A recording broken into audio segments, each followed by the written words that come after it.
Guys, basikal lajak solid guys. Basikal solid ni guys, yang ke buat hari tu guys, dia hantar balik ni guys, sebab nak set up baru guys.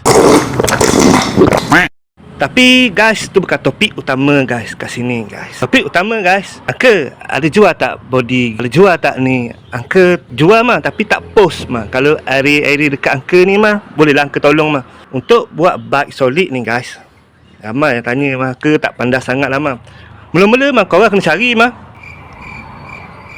Korang cari duit lah mah.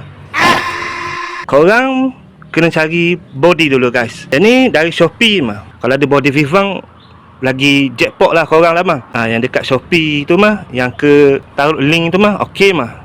Murah mah setakat ni mah, 50 lebih mah harga dia tu mah. Kalau boleh mah korang cari yang pattern kat arm belakang tu mah macam V2 mah.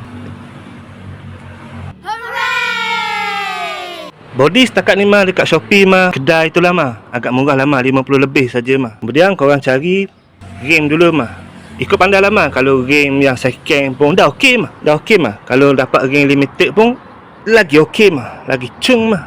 Okey guys, dekat sini aku taruh link rim yang agak murah lah mah. Body link sudah ada guys, yang agak murah 50 lebih tu guys. Okey mah, aku recommendkan mah. Mak gak guys, kalau korang nak beli bike yang satu set pun ada mah. Dia ni harga paling murah lah mah, 200 ke bawah mah, satu set mah.